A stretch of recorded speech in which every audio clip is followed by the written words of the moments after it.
ሲሸፋፈን የከረመው የኢትዮጵያና የኤርትራ ጉዳይ አሁን አደባባይ ወጥቷል።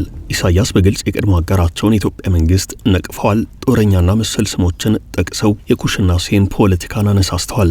ባህር በርና የአባይ ጉዳይ ከአሁኑ ግርግር ጋር የሚያያዙ ናቸው ብለዋል።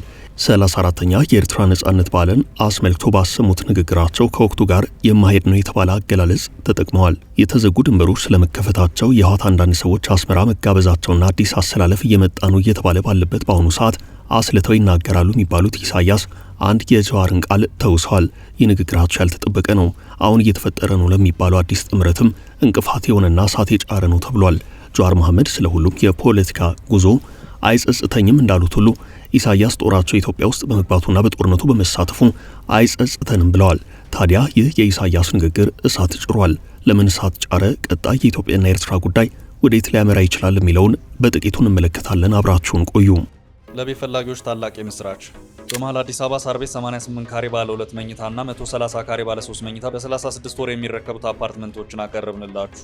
በካሬ 64200 ብር ብቻ 100% ከፍለው ሲገዙ 40% ይቀነስሎታል። ከ5.7 ሚሊዮን ጀምሮ ቅንጡ አፓርትመንቶችን አሁኑኑ ከፍለው የግሉ ያደርጉ። ግንባታቸው ከ80% በላይ የደረሱ ሳይቶች በፒያሳ ሊሴ፣ በሶማሌ ተራ፣ በአያት አደባባይ፣ በአያት ሎሚያድ፣ በጋርመንት ሲዲሲ ውብ አፓርትመንቶችንና በፒያሳ አድዋ 00 ደግሞ የንግድ ሱቆችን አቅርበንሎታል። አሁኑን ይደውሉ። ከ7 በላይ ሳይቶችን ሰርተን አስረክበናል። ቴምር ሪል ስቴት ስልክ 0906521111 0907070762 ነቲ ተበጊሱ ተባህለ እረማዊ ሪፎርም ዘይተቆጠበ ደገፍ ማሃቦም በዚህ ተኸሲቱ ዘሎ አንደበት ዘጣዕስን ዘሰክፍን የብሎምን።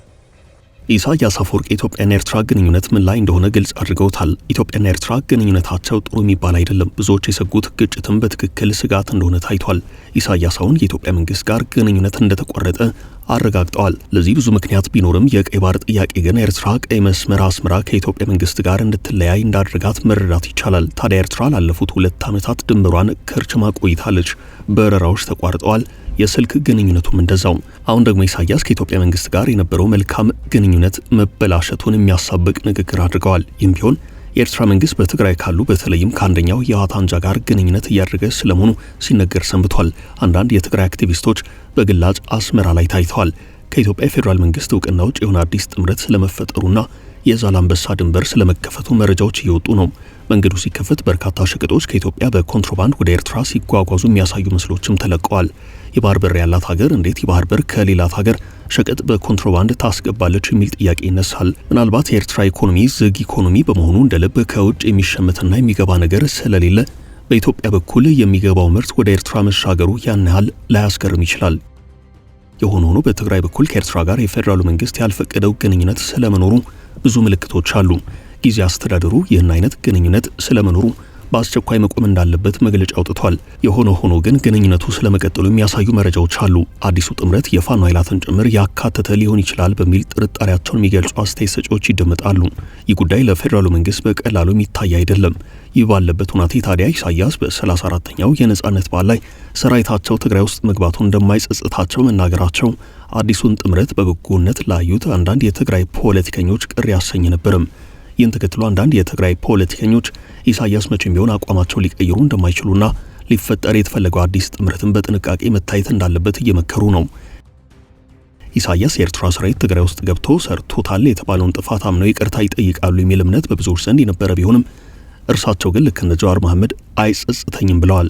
ኢሳያስ ቃል በቃል የኤርትራ ህዝብና መንግስት ለታሰበው ለውጥ ያልተቆጠበ ድጋፍ በማድረጉ አይቆጨንም ብለዋል። በትግራይና በአማራ በአፋር በተካሄደው አውዳሚ ጦርነት በተለይም ትግራይ ውስጥ በደረሰው ውድመት የኤርትራ ሰራዊት ከባድ የሚባለው ወቀሳ ይቀርብበታል።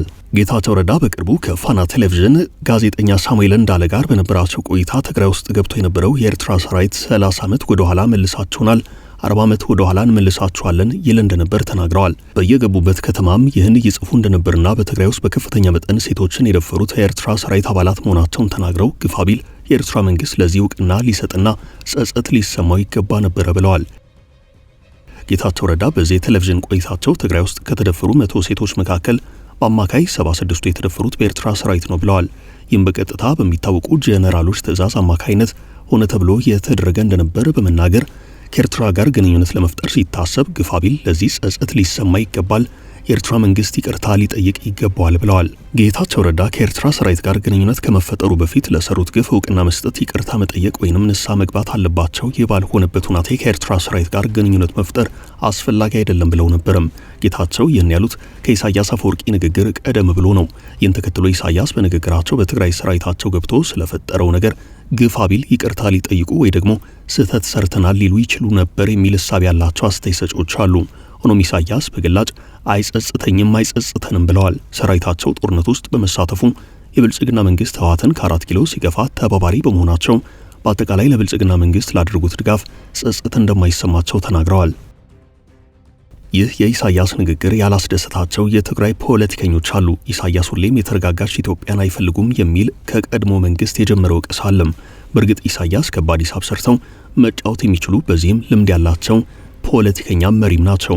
ይህን ሁሉም ጎረቤቶቻቸው ይመሰክሩላቸዋል። ኢሳያስ ሁሌም ሀገራቸውንና መንግስታቸውን ያስቀድማሉ። ወዳጅነት ወይንም ጥምረት ከዚህ ቀጥሎ የሚመጣ ነገር ነው። በተለይ ኢሳያስ አንድነቷ የተጠበቀና የጠነከረች ኢትዮጵያ ስጋቴ ናት ብለው ያምናሉ። አንዳንዴ ከኢትዮጵያ ለመረጋጋት ጀርባ እጃቸው እንዳለበት በስፋት ይጠረጠራሉ። በእርግጥ ኤርትራን ታህል ከቁጥር አንጻር እዚህ ገባ የማይባል ህዝብ ያላት ሀገር ከ120 ሚሊዮን በላይ ህዝብ ያላትን ኢትዮጵያ ከጀርባ ማመስ ከቻለች ችግሩ የኢትዮጵያ እንጂ የኢሳያስ ሊባል አይችልም የሚሉ አስተያየት ሰጪዎች አሉ። አሁን አንድ ስጋት ከፊት ለፊት እየታየ ነው። ይህ ስጋት ግልጽ የግጭት ስጋት ነው። የጦርነትም ሊባል ይችላል። ኢትዮጵያና ኤርትራ በጣልቃ መግባት ሰበብ ወይንም በባህር በርና በሌሎች ጉዳዮች ወደ ግጭት ሊያመሩ የሚችሉበት እድል እየሰፋ መጥቷል። ጀዋር መሐመድ ሁለቱ ሀገራት ወደ ግጭት ሊገቡ የሚችሉበት እድል ከመቼውም ጊዜ በላይ የቀረበ በመሆኑ ዓለም አቀፍ ተቋማትና ሌሎች አካላት ከወዲሁ አንተምተው በማለት ግጭቱን እንዲያስቀሩ ጥሪ አድርገዋል። ኢሳያስ ኢትዮጵያ በአፋር በኩል ቀይ ባህር ለመድረስ ዳርዳር እያለች ነው ሲሉ በሰሞንኛው ንግግራቸው ጠቆም አድርገዋል። ግጭት ቢቀሰቀስ በአፋርና በሌላ አቅጣጫ ተብሎ ሊመረጥ አይችልም። ሰፊውን ወሰን የሚያካልል ትግራይንም የሚመለከት ነው። ጌታቸው ረዳ ከፋና ቴሌቪዥን ጋር በነበራቸው ቆይታ ካወጧቸው ሚስጥሮች መካከል አንደኛው ከበድ የሚለው እዚህ ጋር ሊጠቀስ የሚችል ነው። ጌታቸው በወደብ ጉዳይ ሊነሳ የሚችለውን ጦርነት ትግራይ ውስጥ ለማካሄድ አንዳንድ የህወሓት ጄኔራሎች ፈልገዋል ብለዋል። ምክንያታቸውን ጭምር እንዲህ ሲሉ ገልጸዋል። አንዳንድ የህወሓት ጄኔራሎች በወደብ ጉዳይ ከኤርትራ ጋር ውጊያ ይነሳል በሚል ጦርነቱ ትግራይ ውስጥ እንዲካሄድ ስትራቴጂ ነድፈው እየተንቀሳቀሱ ነው ያሉት ጌታቸው ረዳ ቃለ ምልልሱን በሰጡ ማግስት ይህ ብዙዎችን ግራ ያጋባና ለምን የሚል ጥያቄ እንዲፈጠር ያደርገ ነው። ጦርነትን ያህል ነገር ያውም የሁለት ሀገርን ውጊያ በራስ ሜዳ እንዲሆን መፈለግ ከምን የመነጨ ነው የሚሉ ጥያቄዎች ተነስተዋል። ጌታቸው ረዳ እንደሚሉት ጄኔራሎቹ ይህን የፈለጉበት ምክንያት አላቸው። ምክንያቱ አሁን ጌታቸው ረዳ የጠቀሷቸው አካላት የፌዴራሉ መንግስት የመምታት ዓላማ ያላቸው መሆኑ ነው። የዚህ ፍላጎት ዓላማ የፌዴራሉ መንግስት ትግራይ ውስጥ ገብቶ ሲዳከም በትግራይ ወጣቶች ድጋሚ መስዋዕትነት እንድናለን ብለው ማሰባቸው አደገኛ ስሌት ነው። ጌታቸው ረዳ ይህን ለመከላከል ስንሞክር እዚህ ሰላም ከሆነ ተጠያቂ እንሆናለን ብለው የሚያስቡ ጄኔራሎች እንቅፋት ፈጥረውብናል ብለዋል። ከኤርትራ ጋር ጦርነት አያስፈልግም ያሉት ጌታቸው ረዳ የትግራይ ወጣት ከዚህ በኋላ ለየትኛውም ጦርነት ፍላጎት የለውም፣ መስዋዕትነትም ሊበቃው ይገባል ብለዋል። በወደብ ጉዳይ ጦርነት ከተነሳ የውጊያ ሜዳው ከትግራይ ውጭ እንዲሆን እስከ ጥግ ድረስ መታገሌን እቀጥላለሁ ብለዋል አቶ ጌታቸው ረዳም። ጌታቸው ረዳ በአሁኑ ሰዓት የጠቅላይ ሚኒስትር አብይ አህመድ የምስራቅ አፍሪካ ጉዳዮች አማካሪ ሚኒስትር ናቸው። ጦርነቱ በትግራይ ምድር ፈጽሞ እንዲካሄድ አልፈልግም ብለዋል። ሰላም መፈጠር አለበት፣ በኢትዮጵያም በኤርትራ መካከል ጦርነት መፈጠር የለበትም፣ የኤርትራ ህዝብ ለአደጋ መዳረግ የለበትም እምነቴ ነው። ግን መምረጥ ካለብኝ የትግራይ ህዝብ ድጋሚ ጦር አውድማ የሚሆንበት ሁናቴ እስከ መጨረሻው ድረስ እንዳይሆን እታገላለሁ ብለዋል። በአጠቃላይ ኤርትራና ኢትዮጵያ የግጭት ስጋት ውስጥ ይገኛሉ። ኤርትራ ከዚህ ቀደም ከኢትዮጵያ ጋር የመዋጋት ፍላጎት የለኝም ዝግጅቱም የለኝም ብትልም የትናንቱ የኢሳያስ ንግግር ግን የታሰበ ነገር እንዳለ ጠቋሚ ሆኗል። ጠቅላይ ሚኒስትሩ በመጨረሻው የፓርላማ ውይይት በባህር በር ምክንያት ኢትዮጵያ ወደ ጦርነት መግባት እንደማትፈልግና ጥያቄውን በሰላማዊ መንገድ ብቻ ለመፍታት እንደምትሰራ ተናግረው ነበርም። የሆነ ሆኖ ሁለቱ ሀገራት ወደ ግጭት መግባት አያስፈልጋቸውም የሚለው የሚያከራክር አይደለም። ኢትዮጵያ ውስጥ አሁን ድረስ የሚካሄዱ በሁለት ትልልቅ ክልሎች የሚደረጉ ውጊያዎች አሉ። ይህ ምጣኔ ሀብቱን፣ ፖለቲካውን፣ ማህበራዊ ህይወቱን አናግቷል። ኤርትራም ኤርትራ ናት። በወጣቶች ስደትና በማዕቀብ ኢኮኖሚያ ተጎድቷል። ጦርነት የመሸከም አቅም አላት ተብሎ አይታስብም። ሁለቱም እንደ ህዝብ ከዚህ ቀደም የተፋሰሰው ደም በቂ ነው ሊሉ ይገባል። ሁለቱ ሀገራት ወደ ግጭት ሲገቡ ምን ያህል ከባድ ውድመት እንደሚደርስ ከዚህ ቀደም ባደረጓቸው ውጊያዎች የደረሰውን ኪሳራ ማየት በቂ ነው። ሆኖም ከዚህ በኋላ ሊኖር የሚችለው ውጊያ ግን የኤርትራና የኢትዮጵያ ብቻ ሊሆን እንደማይችል የብዙዎች ግምት ነው። ከጀርባ ያሉ በተለይ የአረቡ ዓለም ሀገራት በዚህ ጦርነት በቀጥታም ይሁን በተዘዋዋሪ ተሳታፊ መሆናቸው እንደማይቀርና ከአረብ ሀገራቱም በተጨማሪ የምዕራብ ዓለም መንግስታት የየግል ጥቅማቸውን አስልተው በዚህ ግጭት ውስጥ መሳተፋቸው እንደማይቀር፣ በዚህም ከእስከ ዛሬ ሁሉ የከፋ ነገር ሊከተል እንደሚችል ብዙዎች እያሳሰቡ ነው። ሩቅ መሄድ ሳያስፈልግ የሱዳን ጉዳይ ለዚህ ምሳሌ ሆኖ መጠቀስ የሚችል ነው። ሆኖም በኤርትራና በኢትዮጵያ መካከል ሊከተል የሚችል የትኛውም ግጭት ከሱዳንም የከፋ ነገር ሊያስከትል ይችላል ተብሏል። እርግጥ አውዱ የሚለያይ ነው። ሱዳን እየተፈተነች ያለችው በገዛ ልጆቿ ነው። የእርስ በርስ ጦርነት ውስጥ ነው የምትገኘው በሁለት ጄኔራሎች ሳቢያም። የኢትዮጵያና የኤርትራ ጦርነት በሁለት ሀገራት መካከል ሊካሄድ የሚችል ግጭት ነው። ይህ ደግሞ የግጭቱን መጠንና አይነት ከሱዳንም የከፋ ያደርገዋል። በዚህ የተነሳ በምስራቅ አፍሪካ ከባድ ቀውስና መከራ ሊያስከትል እንደሚችል ሳይታለም የተፈታ ነው። አበቃን። መልካም ጊዜ ተመኘን።